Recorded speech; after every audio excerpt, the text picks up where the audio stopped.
காதலாகி கசிந்து கண்ணீர்மையை ஒருவாறு கேட்பது வேறவன் நாங்கள் வேட்பொருளாவது நாமும் நாம் நமச்சிவாயவே.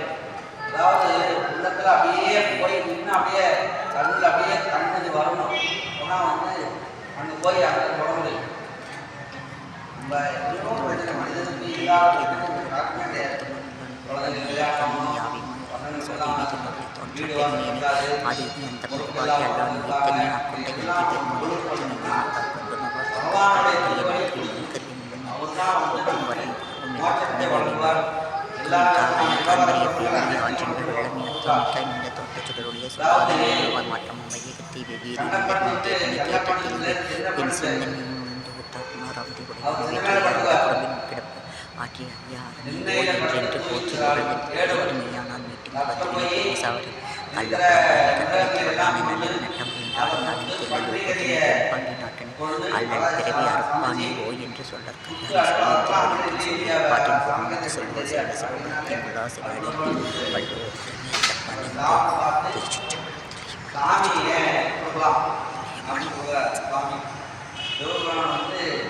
வீடு உள்ளத்தை பார்க்குறாரு சாமி.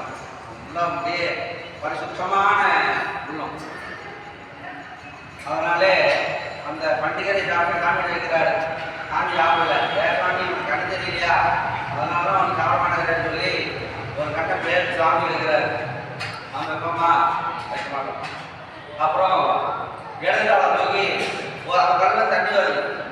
இன்னும் இப்படி இருக்கானே அப்படின்னு சொல்லி அந்த இடதுகால கோயில் சாமி கண்ணில் இடது பக்கம் வச்சு இன்னொரு கண்ணையும் பேர் வைக்கிறார்.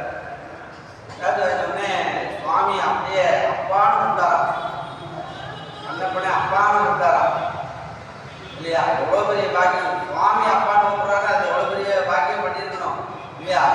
இந்த மாதிரி எதுக்காக சொல்றேன்னா, அப்படி ஒரு நம்ம உள்ளத்துல இறைவனை நிறுத்துங்கன்னு சொல்றேன். நான் உள்ளத்துல இருந்துங்க அப்படின்னு. அதே போல அம்பாள் அம்மா அப்படின்னு சொல்றது காரைக்கால் அம்மையார். அம்மா காரைக்கால் அம்மையார் அம்மான்னு சொல்றார். கண்ணப்பனை கண்ணப்பன் அப்படிங்கிற அப்பான்னு விட்டார். எவ்வளோ பெரிய பாக்கியம் பண்ணியிருந்தா அந்த மாதிரி பாக்கியம். சுவாமி அப்பா அம்மான்னு சொல்றாரு, எவ்வளோ பெரிய பாக்கியம் இல்லையா? அதனால இறைவனை நல்லா நாடி இருந்து இறைவனை திருவடியை பிடிச்சோம்னா நம்ம வாழ்க்கையில எவ்வளவோ பெரிய உபகார சுகங்கள் அனைத்தும் கொடுப்பார். அதே போல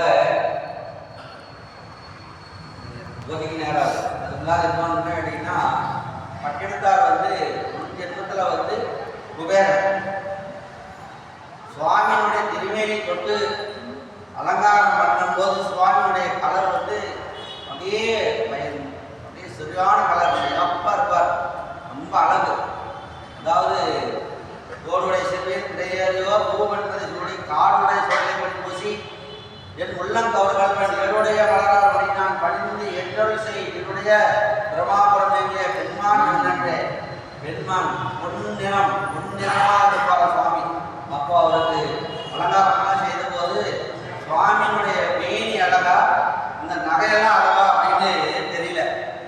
அப்போ சாமியினுடைய திருவடியை பிடிச்சிட்டு ஆணவம் வந்துருக்கு, நான் சாமியே அலங்காரம் பண்ணுறேன் அப்படின்னு அவருக்கு பார்த்து குபேரனுக்கு. அப்போ பூலோகத்தில் மாண்டனாக பிறந்து நீ இவ்வளவு சோதனை அனைத்தும் அனுபவித்து என்னிடத்தில் சேருவாயாக அப்படின்னு வரும்போது பூலோகத்தில் பட்டினத்தராக பிறந்தெடுத்து அவர் செல்வ சிம்மாந்தனாக பிறப்பெடுத்து அவர் 4 மட வேஷ்டிக்குள்ள ஒரு கோமம், அவ்வளோதான் அவர் வஸ்திரமே. இதெல்லாம் எதுவுமே மேலே ஒரு துணி கூட போட்டுக்கல. உலக வெளியே தெரிஞ்சு அந்த சுவாமி கேட்குறார், நான் என்னைக்கும் உங்களுடைய நான் மறுபடியும் மீண்டும் பார்ப்பேன் அப்படின்னா இந்த கோந்தல் இருக்குல்ல, கரும்பு கோந்தலை இடிக்கும், இடிக்கும்போது உங்களை காசு தருவேன், அன்னைக்கு என்னை பார்க்கலாம் அப்படின்னு சொல்லி அனுப்புகிறார். இதெல்லாம் நிறையா அந்த கதையெல்லாம் கேட்டாலோ அந்த பாடலாம் கேட்டாங்கன்னா அப்படியே உள்ளமே அப்படியே முழுகி